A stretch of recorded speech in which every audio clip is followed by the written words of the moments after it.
오늘 우리에게 주시는 하나님의 말씀은 시편 43편 1절에서 5절까지 말씀입니다. 1절 하나님이여 나를 판단하시되 경건하지 아니한 나라에 대하여 내 송사를 변호하시며 간사하고 불의한 자에게서 나를 건지소서. 아멘. 보통 시편 42편과 43편은 연결된 시라고 말합니다. 그래서 성경을 보면 이어져 있죠. 어제 시편 기자는 영적으로 침체되어 있었습니다. 하나님을 찾아도 하나님은 안 계신 것 같고 사람들의 말로 인해 상처를 받았으며 그 사람들 때문에 서운한 마음이 가득했습니다. 그러다가 하나님께 소망을 두며 회복했죠. 그러다가 다시 낙심하고 이런 과정을 반복했었습니다. 그러다가 하나님께 기도합니다. 1절에서 경건하지 아니한 나라, 적군을 말하죠. 송사를 변호하시며, 이 말씀은 내 억울함을 변호해 달라는 것입니다. 간사하고 불의한 자에게서 나를 건져 달라고 기도합니다. 하나님께 간절히 기도하고 있죠. 자, 우리가 힘들 때 그래도 기도밖에 없습니다. 지금 시편 저자의 본받을 점은 그래도 하나님과 승부를 걸고 있다는 거죠. 인간적인 방법을 동원하지 않고 하나님을 찾고 하나님 앞에 기도하고 있다는 겁니다. 우리도 이 점은 본받아야 합니다. 기도마저 포기하면 안 됩니다. 끝까지 기도해야 합니다. 하나님은 우리가 하나님만을 찾기를 원하시는 거죠. 이 방법, 저 방법 동원하기보다 우리가 하나님 앞에 무릎 꿇는 자가 되기를 원합니다. 지금 내 마음대로 일들이 풀리지 않습니까? 그래도 좀 더 기도해야 합니다. 응답하실 때까지 포기하지 않으면 됩니다. 십자가 붙들어야 합니다. 아들을 주신 하나님, 나를 위해 죽으신 예수님, 그 사랑을 붙들어야 합니다. 그 사랑만이 우리를 붙들어 줍니다. 아무리 힘들어도 그 고통이 우리를 사랑하시는 하나님의 사랑보다 크지 않습니다. 포기하지 말고 낙심하지 말고 하나님만 붙들어야 합니다. 하나님께 기도해야 합니다. 2절 주는 나의 힘이 되신 하나님이시거늘 어찌하여 나를 버리셨나이까? 내가 어찌하여 원수의 억압으로 말미암아 슬프게 다니나이까? 아멘. 예수님께서 십자가에서 오늘 본문을 인용했습니다. 나의 하나님 어찌하여 나를 버리셨나이까? 그래서 이 시를 메시아 시라고 불리우기도 합니다. 지금 저자는 하나님이 자신을 버리신 것처럼 느끼고 있는데 예수님께서 그 심정을 누구보다 잘 알았기에 오늘 본문을 인용한 거죠. 예수님께서 이 시를 통해 자신의 감정을 표현할 정도면 저자의 심정이 어떠한지 우리가 짐작할 수 있습니다. 하나님이 버리신 것 같고 게다가 원수들로 인해 고통받고 있습니다. 우리도 이런 경험을 한 적이 있었고 또 이런 경험을 하고 있는 분들도 있고 언젠가는 이런 경험을 하게 될 분들도 있습니다. 그렇게 오랫동안 하나님을 찾고 기도하고 기다렸건만 아무런 응답이 없습니다. 이럴 때는 하나님이 정말 나를 버린 것 같고 나에게 전혀 관심이 없는 것 같죠. 영혼의 어두운 밤을 지나는 순간입니다. 인생의 가장 고통스러운 순간을 지나는 중이죠.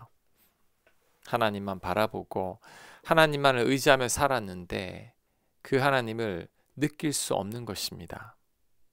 얼마나 힘들까요? 어제는 이런 순간에 떠오르는 생각들은 전부 잘못된 생각이라고 했습니다. 하나님께서 주신 생각이 아니라고 했죠. 그러니 그런 생각들을 뿌리치라고 말씀드렸습니다. 여기서 한 가지 덧붙인다면 자, 이럴 때 잘 견뎌내야 한다는 겁니다.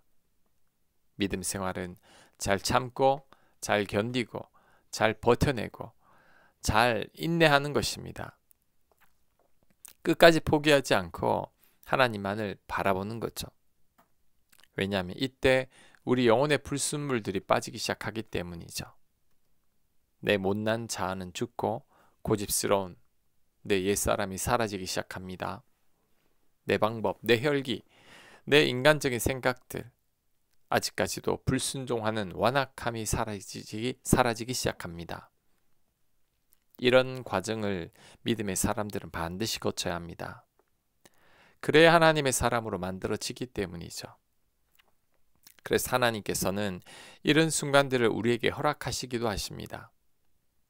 야곱의 나그네 생활, 요셉의 노예 생활, 모세와 다윗의 광야 생활, 이 모든 게 다 하나님의 연단의 시기였습니다.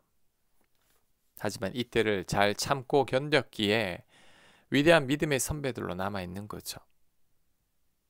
하나님께서 나를 버리신 것처럼 느끼실 만큼 힘든 순간을 지나고 있다면 우선 너무나 힘들 겁니다. 숨쉬기 힘들 만큼 고통스러울 것입니다. 그래도 이때를 잘 참고 견뎌내야 합니다. 예수님도 이런 순간을 경험했습니다. 그나마 다행인 것은 이 순간이 영원하지 않다는 거죠. 조금만 더 지나면 괜찮아집니다. 십자가 죽음 뒤에 부활이 있었듯이 고통 뒤에 결국엔 기쁨과 평안이 찾아옵니다. 밤이 깊을수록 아침이 가까워진 것입니다. 그러니 조금만 더 인내하며 참고 견뎌내야 합니다. 그럴 때 나를 버리신 게 아니라 나를 여전히 사랑하시는 하나님을 만나게 될 것입니다. 3절 주의 빛과 주의 진리를 보내시어 나를 인도하시고 주의 거룩한 산과 주께서 계시는 곳에 이르게 하소서. 그런즉 내가 하나님의 제단에 나아가 나의 큰 기쁨의 하나님께 아뢰 이르리이다. 하나님이여 나의 하나님이여 내가 수금으로 주를 찬양하리이다. 아멘.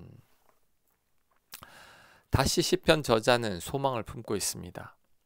다시 믿음을 가지면서 시편의 분위기가 바뀌죠. 나를 인도해 달라고, 주께서 계시는 곳으로 나를 이르게 해달라고, 주께서 나를 도와달라고 기도하고 있습니다. 하나님의 제단에 기쁨으로 나갈 것이고 수금으로 하나님을 찬양할 것이라고 고백합니다. 자, 우리도 이런 믿음을 가져야 합니다. 우리를 향한 하나님의 생각은 재앙이 아니라 평안이죠. 나를 사랑하사 나를 위하여 아들을 주신 하나님, 나를 사랑하사 나를 위하여 십자가에 죽으신 예수님, 그 사랑이 나를 붙들고 있음을 믿어야 합니다. 결국은 합력하여 선을 이루게 하심을 믿어야 합니다. 우리를 가장 선한 길로 인도하심을 믿어야 합니다. 내가 사망의 음침한 골짜기를 다닐지라도 하나님께서 나와 함께 하심을 믿어야 합니다. 결국 믿음이 이깁니다. 하나님을 믿는 믿음만이 우리로 하여금 고난 가운데 견디게 합니다. 상황이 힘들고 환경이 힘들다고 하나님이 나를 버린 게 아니죠. 하나님이 나를 사랑하지 않는 게 아닙니다. 우리 하나님은 거대한 산 같습니다. 여전히 그 자리에 계시는 거죠. 그리고 변함없이 나를 사랑하십니다. 때로는 우리가 오늘 시편 저자처럼 흔들릴 때가 있을 겁니다. 하지만 그래도 나를 향한 하나님의 사랑을 붙들고 일어서야 합니다.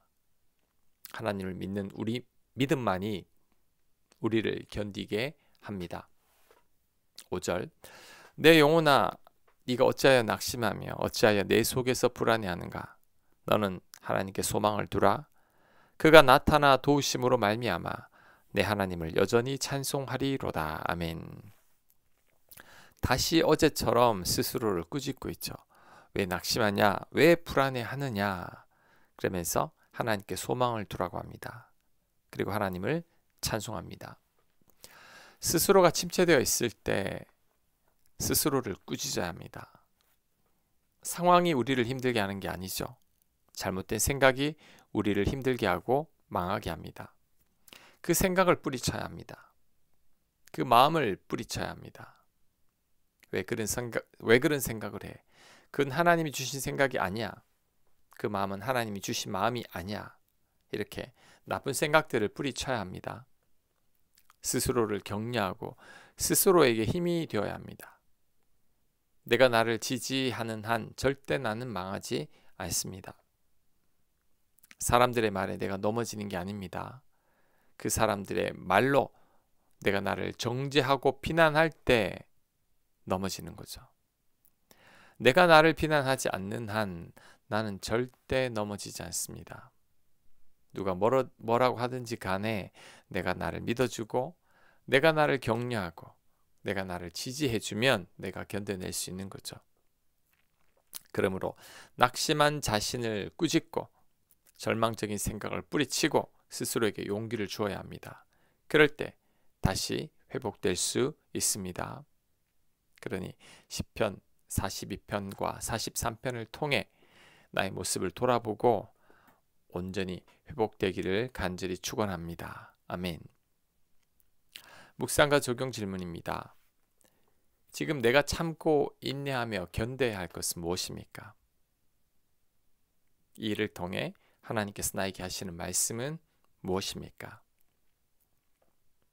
기도합니다. 하나님, 아무리 힘들어도 그 고통이 영원하지 않으니 잘 참고 견뎌내게 하옵소서. 끝까지 인내하며 하나님만 바라보게 하옵소서. 예수님 이름으로 기도합니다. 아멘.